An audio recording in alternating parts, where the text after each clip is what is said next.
plus 65 if you're only comparing time differences. How about total sources? There are about 10 sources for Tiberius. There are a lot more than that for Jesus. In fact, we have about a dozen and a half non-Christian sources for Jesus alone. So just on common grounds here, to do history the way you do history, we have an excellent starting point with Jesus. Excellent starting point. So this is one way you can go after it.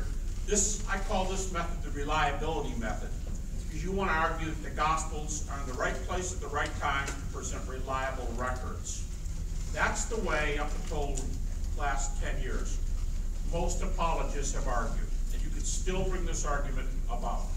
All right, starting now, I'm going to use the minimal facts argument, and I'm using only critically accepted material. I'm not going to start with Mark at about 70 AD. I'm going to go to an earlier source.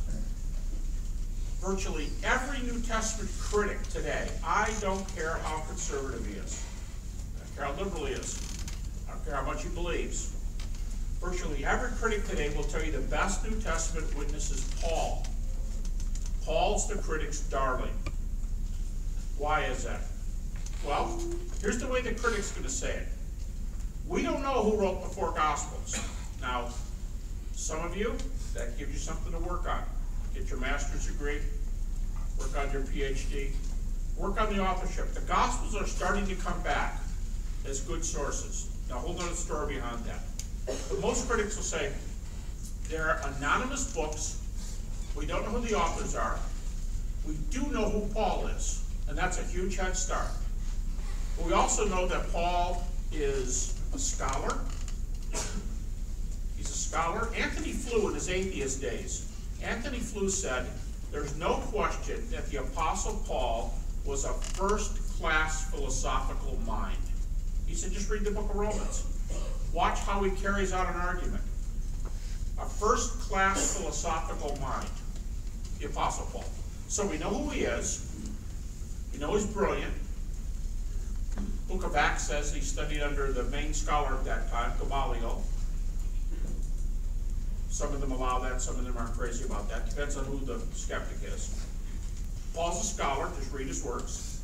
And there's 13 books that bear Paul's name in the New Testament. These guys will give you 7 or 8 of them. 7 or 8. They'll grant them. They will allow you to use those sources as authoritative. What's authoritative mean? Inspired? No. Everything he says is true? No. But everything he says is stated truthfully. And he's a good scholar. He's the only witness we have, a lot of critics say, the only witness we have of a resurrection appearance of Jesus. They'll tell you that. Michael Martin, atheist philosopher, the only eyewitness of a resurrection appearance whose testimony we have is the Apostle Paul. Also, he knew many of the other apostles, so he could get first-hand information from them. How good is that? He knew the others. So, Paul's the guy. Now, what books are they going to give you? What's 6 to 8? If you're writing sermons, and that's a little different field than historicity and so on, but if you're writing a sermon, they're going to give you the books you will almost always ask for, because they're going to give you the major ones. You may use the following in your research. Romans, 1st and 2nd Corinthians, Galatians, Philippians, 1 Thessalonians, Philemon. Sometimes they throw Colossians in. And they're going to give you those books. Once again, Romans, 1st and 2nd Corinthians, Galatians, the first 4 Pauline books of the New Testament. Skip Ephesians, Philippians, 1 Thessalonians, and I said Philippians, and Philemon. Now, you have this age-old question when the church is going liberal or your friend's kind of slipping. You can either say, no, I'm not going to talk to you unless you give me all 13 of Paul's epistles. Or you can say, you're going to give me 6, 7, 8? You will? Oh, well, I'll take those and run. And that's the way the minimal facts argument argues. it says, I'm going to take the critics' data. Now, it's more than just saying I'm going to take these 6, 7 books of Paul and use them. I'm going to use individual data that I won't be able to explain tonight, except to say it's each of these facts is viewed as a fact because it can be established according to the critics. It can be established by their historiography, their historical method, which is a little different than ours. They're going to come up with a list of facts. And you can find them on my website, by the way, GaryHabermas.com. So, I'm going to use Paul's epistles and some of these facts. In fact, I'm going to basically use nothing except from 2 chapters of these accredited books of Paul. I'm going to use only 1 Corinthians chapter 15. And the end of Galatians 1, beginning of Galatians 2, which there are no chapter divisions in these original books, so that's one text. End of Galatians 1, beginning of Galatians 2, that text, 1 Corinthians 15, mostly just the first few verses. All right, now Paul says in verse 3, let's go back there. Paul says, I gave you what I was given. And many times I say, do you get how great this is? I gave you what I was given. And you might say, all right, our professors move a little more quickly than that. I think I can handle that. No, listen. I gave you what I was given. All right. Okay. Someone taught Paul, and he's teaching us. But what he's telling you is something about his historiography. It's sort of like Luke 1, 1-4, where Luke says, I've been reading the eyewitnesses, I acknowledge these things from the beginning, and I'm telling you the truth about Jesus. That's sort of like what Paul's doing. Paul says, I'm getting this from the horse's mouth, so to speak. I'm going to the people in charge. How do you know? Well, that's what we're going to work out right here. So when does Paul say this? 1 Corinthians 15. Everybody dates 1 Corinthians 15 in the mid-50s AD. Let's just say 55. Someone might say, well, I'll give you 53. Somebody else might say 57. But 55 is a nice average. Pauline authorship. Now, verses 1 and 2, Paul said, when I came to Corinth, this is the gospel I gave you. We already mentioned that. When I came to Corinth, you're already only 25 years from ground zero, right here. 30, 55. 25 years. He said, this is the same message that I gave you when I went to Corinth. When did you come to Corinth? 51 AD. In fact, some New Testament scholars say this is the most readily identifiable date in the New Testament. Because we have the name of the city official. We learn who he is when Paul comes to town. And a stone slab has been found with his name on it. And these officials were only in charge of things for 1 year at a time. And this guy was there 51 to 52 AD. Paul could have been there as late as 52, as early as 51, but that's when he preached this message. We're now 21 and a half years from ground zero. The most exciting thing is to ask this question. Paul said, I gave you what I received. I gave you what I was given. Where and from whom did Paul receive this material? Now, I dragged this out. There's a lengthy argument here, but let me just give you the critics' conclusion. This is not an evangelicals buy it, but it was critics who came up with this argument. Critics believe that Paul received this material about +5 or 35 AD. You see, well, I think Jesus died in 33 AD. Great. 38 AD. See, the +5 stays the same. About 5 years after the cross, Paul got this material. Oh, come on. How can you be that specific? Because remember, Paul is authoritative. He's intelligent. He's well trained. He knows languages. He's honest. He's the only person we know, if you want to be strict like the critics, who's an eyewitness to the resurrection appearance of Jesus. And he does the math for you. He's not going to lie to you.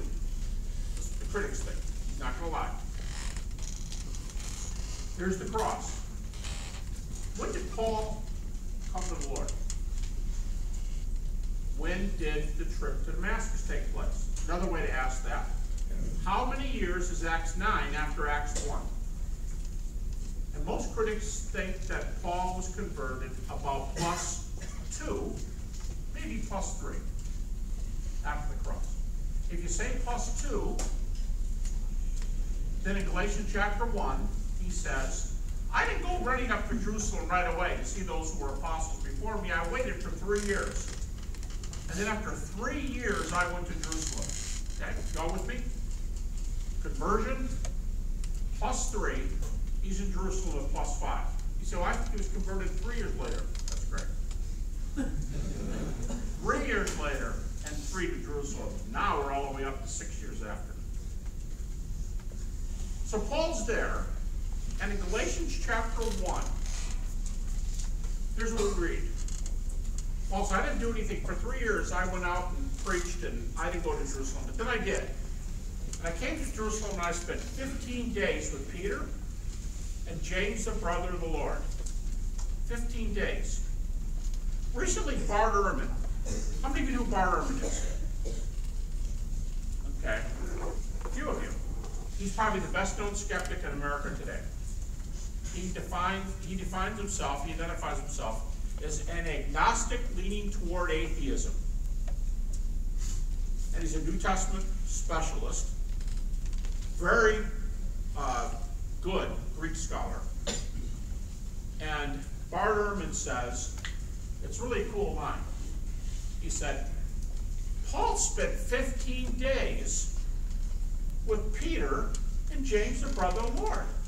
He said, I'd like to spend 15 days with James and Peter. That'd be cool. And then Bart Ehrman says this, except for Paul, he says, where can you get any closer to eyewitness testimony than this? Okay, see the backdoor argument here? Bart's not going to let you get away with Mark, Matthew, Luke, and John, but he will let you talk to him about Paul, and especially Paul's talk back here with Peter and James. He'll let you do that, because he knows who these guys are. They're eyewitnesses of Jesus, and except for Paul, eyewitnesses of a good chunk of his life, besides just the resurrection. Now, what do you think they talked about for 15 days? I think a lot of things, but if I were Paul, this would have been my first question.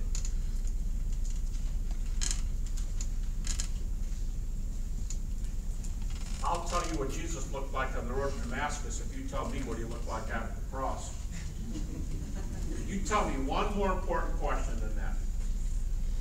I'm sure Paul wanted to hear from their mouth what the resurrection was like for them. Because Paul says, I come to preach nothing but Christ and Him crucified. Paul speaks way more. It's got what the historical Jesus? Paul talks way more about the death and resurrection of Jesus than probably all the rest of Jesus' life put together. And what's Galatians about? It's a short book. Well, what's the theme of Galatians? It's the gospel. Get it right. Don't add to it. Don't subtract from it. Don't blow it. This is God's word. You ready? All right. Learn it. Pass it on. That's Galatians. So how could he have been there for 15 days, majoring in the gospel, spending most of his time when he talks about Jesus, talking about the gospel message, and not have asked him about the gospel?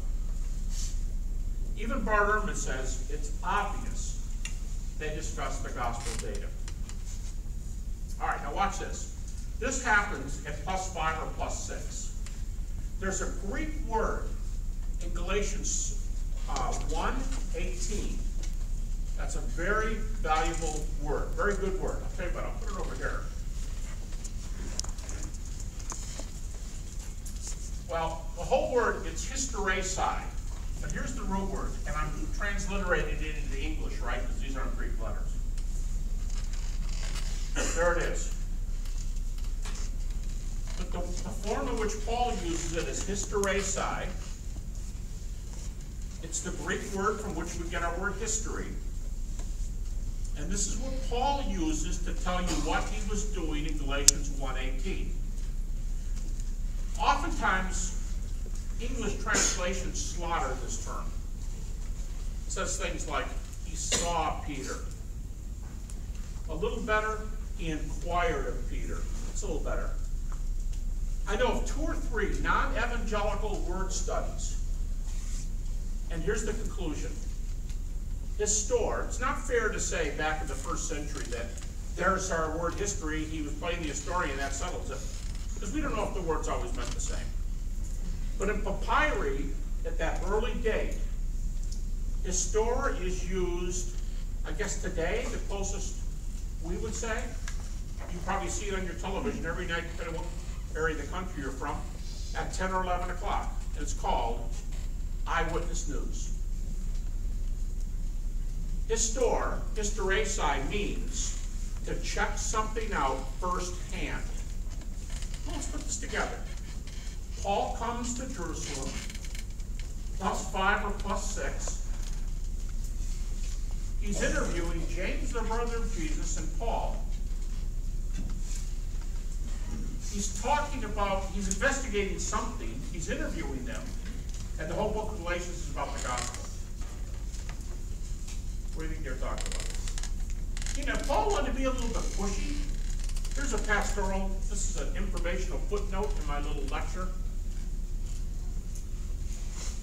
If Paul were going to make a pastoral application, he might do this. With a group this size, there are a lot of people in this room, I dare say, many of us, maybe the majority, who have not been all that we could have been for the Lord, either before our salvation or after. And maybe some of us had some major slip-ups, and we're not proud of it. What if Paul started the conversation like this? Not to bug you guys, but I have a question. You guys know I was a persecutor. I thought I was doing God a favor to imprison and kill men, women, and even children for the name of Jehovah. And I was wrong. But with all due respect, you guys have some blood on your hands too. James, most of your life you did not believe your own brother. And if I remember the account correctly, when Jesus came to town, you and your brothers tried to lock him up. You thought he was nuts. That is the way the Greek reads in Mark 3. And Peter, he denied your Lord 3 times. And he went to the cross. I mean, you know, just saying. If you had spoken up in his favor, who knows what would have happened? I'm sure Paul believes that was God's choice and that was decreed to be that way. But still, Peter denied the Lord. There's a message here that these 3 great founders of the church all came from very questionable pasts to revolutionize the world. That's a neat message. So they're all together here. Paul's interviewing them, presumably talking about the gospel. And then Galatians 2 starts. Galatians 2 starts this way. Galatians 2:2 is one of the most incredible verses in the whole New Testament. Paul says, 14 years later I went back up to Jerusalem. Okay, 14 years. Critics put this at about 48 AD, or plus 18. They go back up to Jerusalem in 2:2. Galatians 2:2. I like the King James here, but translations are almost the same.